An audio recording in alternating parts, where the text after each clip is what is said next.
అయితే మళ్ళీ ఈ ఊరు నుంచి మకాం ఎత్తేసి అడవిలో కాపురం పెట్టి అక్కడ ఒక ఊరు కట్టాలంటావు. రే, నన్ను ముప్పు తిప్పలో పెట్టి 3 చెరువులు నీళ్లు తగ్గించేస్తున్నావు. అదే రా నిర్మసి, తగినంత శ్రమ చేయాలి, ఆ శ్రమ 10 ఫలించాలి. అయితే నువ్వు ఎక్కిన ఊరు దిగనంటావు. ఇప్పుడు ఎలా దిగేది? ప్రభుత్వం వారి దగ్గర నుంచి బంజర్లు కబులుకు తీసుకున్నాం, అవును. అప్పు కూడా పుచ్చుకున్నాం, అవును. కావలసిన పరికరాలేవో ఆర్డర్లు ఇచ్చాం. సత్యం రా దేవుడా, కొన్ననాలకి పెడితే ఉన్ననాలకి ఊడిందన్నట్టు ఓటానికి మన దగ్గరే ఉందిరా, దరిద్రమేగా. అది కూడా పోతుందని భయమా? చేసిన చాకరీ పోతే చాలరా. తప్పు రాసుగా దండంతో సరి చెప్పండి. తల్లిని నమ్మినవాడు ధరణిని నమ్మినవాడు ఎప్పుడూ చెడిపోడు. తల్లి చచ్చే కష్టాలు పడి మనకు జన్మనిస్తుంది, ఈ భూమి మీద పడేస్తుంది. ఆ తరువాత ఈ భూమాతే సర్వ బాధలకు వచ్చి మన బ్రతికిస్తుంది.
బాబు గారు, వకీలయ్య గారు వచ్చున్నారు.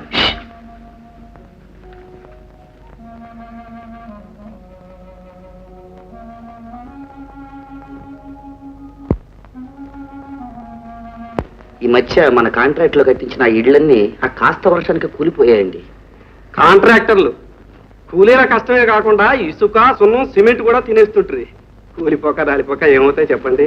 సరసానికి కూడా కాస్త సమయం ఉండాలండి. గవర్నమెంట్ ఇప్పుడు నా మీద కేసు వేసింది, అనా పైసలతో వసూలు చేస్తుందట. ఏం చేయమంటారో చెప్పండి. ఏం చేయాలో మేం చెప్పగలిగితే మీరు మీ పట్టాలు ఎందుకండి? కేసు నడిపించండి. ఆ ఇల్లు పడిపోవటానికి వాటి కర్మ కానీ మన తప్పేం లేదని చెప్పి వాదించండి. ప్రయత్నం చేసి చూస్తాను. చూద్దాం చేద్దామంటే కాదండి, ఎంత డబ్బైనా ఖర్చు పెడతాను. కేసు గెలిపించాలి. నిజంగా డబ్బే కట్టడం అంటూ వస్తే మన ఇల్లు ఒళ్ళు అంతా గుల్లైపోతుందండి. సరే, ఫీజేనా? చెక్కు పంపిస్తాను, వెళ్ళండి. డాక్టర్ గారు, మా జానకి ఎలా ఉందండి? మరేం పర్వాలేదు, కాస్త జాగ్రత్త అవసరం. ఎంత డబ్బైనా ఖర్చు పెడతాను, అది కోలుకునేలాగా చూడండి. డాక్టర్లు మందులు ఇచ్చేవాళ్ళమే కానీ ప్రాణాలను ఇచ్చేవాళ్ళం కావు కదండి. మానవ ప్రయత్నం అంతా చేస్తాం. వస్తాను.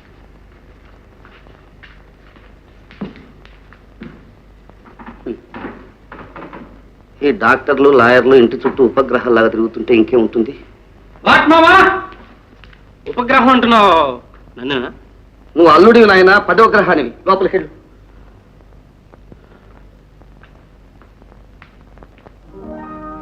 పార్వతి, పార్వతి, ఏమండి? ఇలా కూర్చో. మన కష్టార్జితం ఇక మీద సర్వం నీది. నాకు మీరు బాబు తప్ప ఇంకేం అక్కర్లేదు. నాకు నువ్వు తప్ప ఇంకేం అక్కర్లేదు. బాబా, ఏళ్ళు వచ్చిన కొద్ది ఇంకా కురవాడు అవుతున్నారు. ఏం కాకూడదు ఏమిటి? అలాగా బాబాయ్. వదలండి. ఏమిటి బాబు? ఇదిగోనండి మన తొలి పంట డబ్బు. ప్రభు, నాకెందుకు నాయన? తండ్రి అంతటి వారు, అంతా మీ ఆశీర్వాదం. అన్నిటికీ ఆ భగవంతుడు ఉన్నాడు నాయన. ఆయన మంచి వాళ్ళని ఎప్పుడూ మర్చిపోడు. అమ్మా, ఇది నీ దగ్గర ఇటు. తెలిసి తండ్రిగా నేనేమీ చేయలేకపోయినా తెలియకుండా బిడ్డగా నువ్వన్నీ చేస్తున్నావు బాబు. అమ్మా, మందు కూడా తాగపోతే ఎలాగమ్మా? ఎందుకమ్మా? మందు మాకు ఇచ్చి ఇంకా నన్ను బ్రతికించాలనా? బ్రతికి పడే బాధలు చాలు, ఇంకా నన్ను చావనివ్వండి. అలాగనకమ్మా, నువ్వు లేకపోతే మేమేమైపోతామో చెప్పు. నీకేమే తల్లి, ఇటు అయ్య గారాస్తి అటు ఆయన గారాస్తి కావలసినంత ఉంది.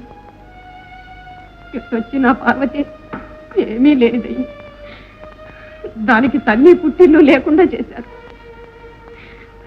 పుట్టింటి రుణం తీరిందని దాని నోటితోనే అనిపించారు. ఎందుకమ్మా అలా నిష్ఠూరంగా మాట్లాడతావు? నాకు మాత్రం అక్కంటే అభిమానం లేదా? ఉందమ్మా, ఉంది. కానీ ఐశ్వర్యం మన కళ్ళని కప్పేసింది. రక్తాన్ని పంచుకుని పుట్టిన అభిమానాన్ని కూడా చంపేసింది. చెల్లిని పిండినది ఎంతో ప్రేమతో పరిగెత్తుకొస్తే దాని లేని తరాన్ని ఆడిపోసుకున్నారు. దొంగదన్నారు. ఇంట్లో నుంచి పోయేదాకా తరిమి తరిమి కొట్టా. అమ్మా, మీ పాదాలు పట్టుకు చెప్తున్నానమ్మా. నేనే స్వయంగా అక్కని తీసుకురావడానికి వెళ్తాను. ఎలాగైనా అక్కని మరి ఇంటికి తీసుకొస్తానమ్మా. రాదమ్మా, రాదు. అది అభిమానం కలదు. మళ్ళీ ఈ గడప నొక్కదు. ఈ జన్మలో దాన్ని చూడలేదమ్మా. విన్నారా? ఇది మనోవ్యాధి. ఎన్ని మందులు ఇచ్చినా ప్రయోజనం లేదు. మీ పెద్దమ్మాయిని పిలిపించకపోతే చాలా ప్రమాదిస్తుంది. ఏం చేయమంటారు డాక్టర్ గారు, ఏం చేయమంటారు? అది నేను పిలిస్తే రాదు. ఆవిడేం కూతురయ్యా, తల్లి ప్రమాద స్థితిలో ఉన్నా రాదు. అక్క ఇదేమీ తప్పులేదండి, అంతా మాదే తప్పు. తప్పుల తర్వాత ముందు తల్లి ప్రాణం చూడండి. ఆలస్యం అయిన కొద్దీ అపాయం ముంచుకొస్తుంది. అక్కయ్య కోసం ఆ సీనియర్ పంపవండి. ఏం మనుషులమ్మా, ఇంతింత పగలు పట్టింపులు పెట్టుకుని పని మనిషిని పంపిస్తారా?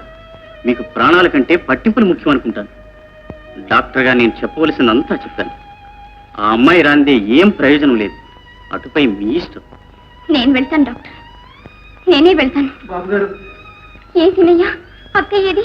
వాడిప్పుడు అక్కడ లేరటండి. వాడెప్పుడో ఊరొదిలి వెళ్ళిపోయారటండి. ఆ ఊళ్ళోనే లేరు. నా తల్లి వెళ్ళిపోయిందా? వదిలి వెళ్ళిపోయిందా? పార్వతి, పార్వతి, పార్వతి, పార్వతి. అమ్మా